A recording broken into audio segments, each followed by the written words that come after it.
네, 두 번째 섹터로는 폴디드 줌 카메라, 스마트폰 섹터 말씀을 드렸는데요. 20년도 12월 24일경부터 제가 올해 21년도 시장에서 집중할 섹터를 말씀을 드렸습니다. 반도체는 당연하고요. 소부장보다는 장비 소재 부품 후공정을 말씀을 드렸고 순서는 이제 없고 차트상 저위험 구간에 싸게 매수할 기업들을 섹터와 상관없이 장비 소재 부품 후공정 섹터와 상관없이 저렴하게 구할 수 있는 기업들을 살펴보시자라고 반도체 시장은 정리해봤습니다. 그리고 스마트폰 시장을 말씀을 드리면서 쪼그라들었던 그 시장이 코로나19 이후에 다시 한번 상승할 거다, 시장이 커질 거다. 그간 가구에 대한 펜트업 수요는 나타났습니다. 하지만 우리 손에 들고 있었던 스마트폰, 교체 주기가 있었으나 코로나19 영향으로 아끼는 소비가 나타났었는데 이제 코로나19가 일정 부분 완화가 됐고 1년에 바꾸던 그 스마트폰 주기, 2년 동안 참아왔던 수요가 이제는 다시 펜트업, 폭발할 것이다 라는 부분으로 시장을 바라보는 섹터 전망 리포트들이 많이 나왔습니다. 스마트폰 시장이 늘어나면 결국엔 스마트폰 안에 들어간 OLED, 그리고 스마트폰 기능하면 카메라 기능 이제는 빼놓을 수 없죠. 그리고 앞으로 완성 메이커 스마트폰 업체들이 결국엔 스마트폰을 접는 폴더블 폰 쪽으로의 시장 방향을 잡아놨기 때문에 스마트폰 시장, OLED 시장, 폴더블 폰, 폴디드 줌 카메라 섹터 살펴보자라고 말씀을 드렸습니다. 이제는 애플 차세대 폰의 폴디드 줌 채택 시 수혜 기업은 이라는 리포트였는데요. 20년도 12월 17일 이때 당시에 굉장히 뉴스가 어마어마하게 나왔습니다. 12월 16일 일부 언론에 따르면 애플이 내년 신형 아이폰에 삼성의 잔망경식 폴디드 줌 카메라를 채택했다라고 확정 보도가 나왔다라는 이야기 때문에 삼성전기, 옵트론텍, 자화전자, LG이노텍 등 폴디드 줌 카메라 섹터의 모든 기업들이 주가가 일시에 상승하는 일들이 나왔습니다. 그때도 많은 질문을 받았습니다. 방송에 나와서도 이 기업들 이제라도 사야 됩니까? 라는 질문을 받았을 때 20년도 연말쯤에 제가 이런 말씀 드렸습니다. 너무 시끌벅적할 때에는 한 발자국 떨어져서 시장을 바라보셨으면 좋겠습니다. 지금 보도되는 양상을 봤을 때는 오버슈팅입니다. 그 기업이 벌어들이는 이익 대비 현 구간에서는 차익 실현 매물이 나올 것으로 전망이 되고 있기 때문에 조금은 참아주셨으면 좋겠습니다. 라는 말씀을 드렸고 3월 2일 주간에 와서 폴디드 줌 카메라에 대한 이야기들을 조금 다시 드리고 있습니다. 1월부터 일부분 이슈가 받았고 12월 중순부터 이슈가 받았고 그 슈팅이 나온 이후에 3월 정도 되니까 주가는 일부 조정이 나와서 제가 말씀드렸던 차트상 저위험 구간입니다 라고 말씀드렸던 추세 저점을 그려보니까 그런 부분이 나왔습니다. 자화전자의 차트를 한번 보시면 좋을 것 같은데요. 자화전자가 1월 초중순까지도 굉장히 고점 영역대에 슈팅이 나왔습니다. 그때 제가 말씀을 드렸죠. 오버슈팅인 것 같습니다. 벌어들이는 이익 대비 그리고 21년도 시장 이제 턴어라운드를 시작할 텐데 벌써부터 고점이 나오면 뭔가 잠정 실적이 나오거나 회사에 대해서 곱씹어보면 조정이 나올 수 있을 것 같습니다. 라는 말씀을 드렸고요. 추세선을 이렇게 그어서 말씀을 드렸었죠. 그 이후에 어떤 시각이 발생을 했느냐. 오지 않을 것 같은 조정 그리고 오지 않을 것 같은 이 차트상 추세 저점이 다시 올까라고 했을 때 2차 전지 섹터와 마찬가지로 이 구간까지 조정이 나왔습니다. 그래서 제가 얼른 3월 4일 주간 작전 리포트의 이날이죠. 이날 제가 작전 리포트에 폴디드 줌 카메라 섹터 다시 봐야 되겠다라고 방송에서 소개를 해드리기 시작했습니다. 폴디드 줌 카메라 자화전자 제가 3월 4일 주간부터 3월 2일이죠. 3월 1일이 3일절 휴일이었기 때문에 3월 2일, 3일, 4일 화, 수, 목, 금 해서 섹터 리포트와 함께 종목 리포트까지 말씀을 드렸는데요. 그 이후에 자화전자의 주가 흐름은 다시 우상향했던 흐름들 나왔다라는 부분들 말씀을 드리고 싶고요. 그렇기 때문에 너무 왁자지껄할 때에 매수를 덜컥 했다라고 한다면 동일하게 이 조정폭을 몸으로 그대로 받아냈다라고밖에 보이지 않습니다. 그렇기 때문에 허반석의 모멘텀 체크리스트 다시 한번 강조드리고 싶습니다. 첫 번째, 차트상 저위험 구간인가?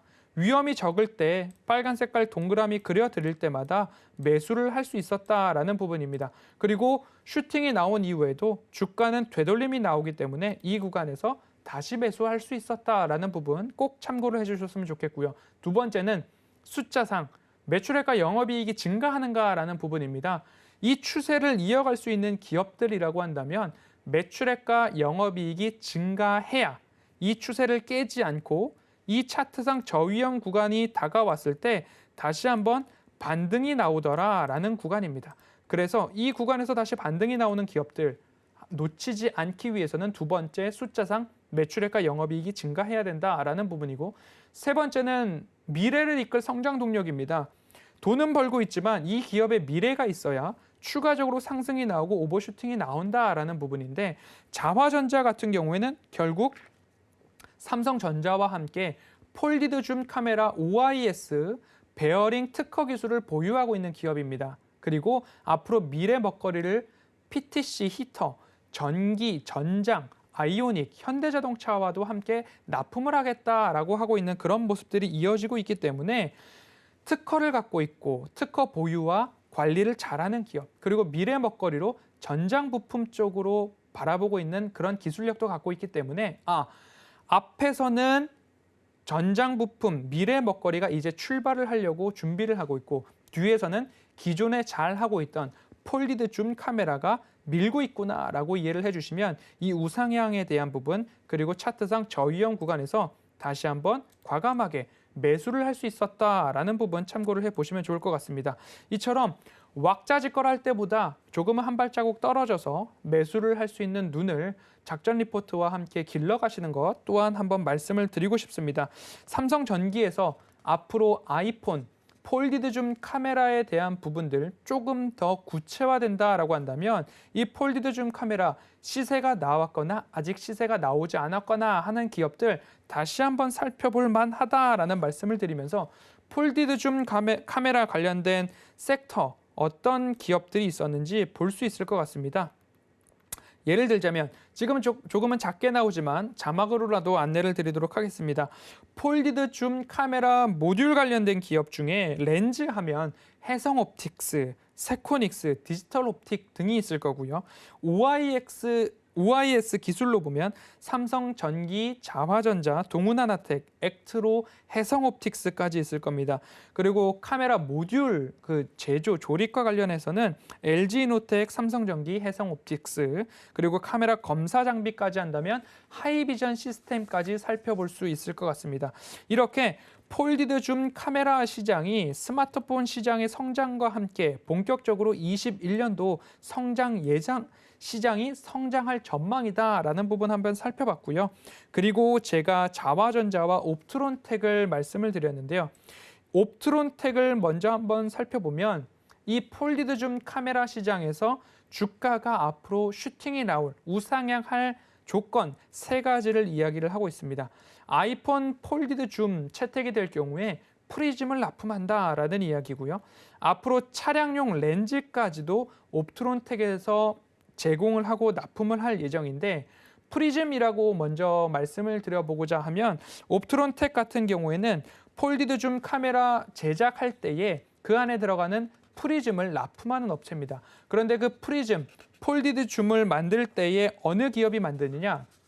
삼성전기, 그리고 자화전자, LG이노텍 등이 이제는 폴디드 줌을 모듈을 생산을 하는데, 이 세 기업 모두 다 옵트론텍이 프리즘 제품, 프리즘 부품을 공급하더라라는 부분입니다. 그래서 이 폴디드 줌 카메라 시장이 커지면 옵트론텍은 삼성전기, 자화전자, LG이노텍 모두에게 프리즘 렌즈를 납품하고 있기 때문에 매출액 증가와 이익 증가, 옵트론텍 당연히 받을 수 있다라는 부분으로 한 가지 포인트가 잡혀지고요.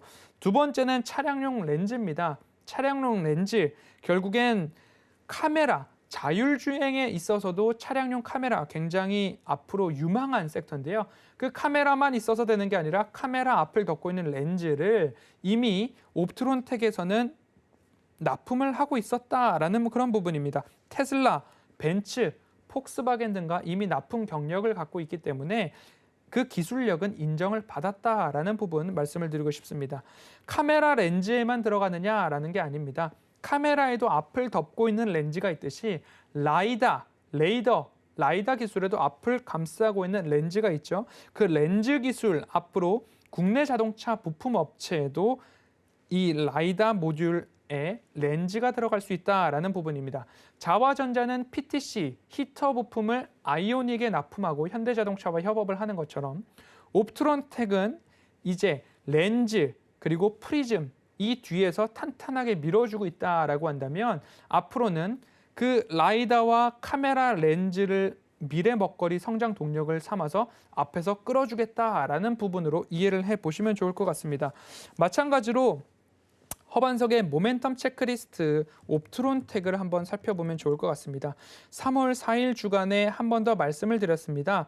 이 시장 괜찮을 것 같습니다. 라는 말씀을 드리면서 차트상 저위험 구간인가 라는 부분 한번 살펴봤습니다. 그러면 동그라미를 치고 차트를 조금 당겨본다면 1월 25일을 고점으로 이제 조정이 나오기 시작합니다. 이때는 한 발자국 떨어져서 보셨으면 좋겠습니다. 삼성전기, 자화전자, 옵트론텍 모두 다 함께 상승을 했던 뉴스에 슈팅이 나왔던 구간입니다. 어떤 이슈였죠? 아이폰이 결국엔 애플에서 폴리드 줌 카메라 삼성 거를 채택을 할 거야. 앞으로 신형 아이폰에는 폴리드 줌 카메라 모듈 우리나라 거 쓴대 라는 이야기에 모든 기업들이 우상향했습니다. 하지만 그 이후에 얄궂게도 오지 않을 것 같은 이 저점 구간이 형성이 됐고 다시 한번 추세가 상승하는가 했다가 다시 시장 조정과 함께 다시 이 추세선 하단과 맞닿아 있는 모습입니다. 그렇다라고 한다면 제가 리포트를 읽어드리고 차트상 저위험 구간입니다. 그리고 매출액과 영업이익은 증가하는 기업입니다. 그리고 미래 먹거리로는 차량용 렌즈 그리고 자율주행에 필요한 라이다 향 렌즈도 앞으로 납품을 하게 될 겁니다. 이미 카메라 렌즈로는 테슬라, 폭스바겐, 벤츠 등과 함께 납품한 경험이 있습니다. 라는 부분들을 살펴보신다라고 한다면 옵트론텍은 오늘 이 특집 방송을 보고 계신 분이거나 아직도 이 차트상 저위험과 맞닿아 있다면 이제는 매수를 해서 상승을 기다려볼 만한 기업이다라고 한번 이해를 해보시면 좋을 것 같습니다. 미래 먹거리가 없다면 이 저점 구간에서 매수를 하지 못했을 것이다라고 한번 살펴보면 좋겠습니다. 네, 폴디드 줌 카메라에 대해서는 여기까지 한번 살펴보고요.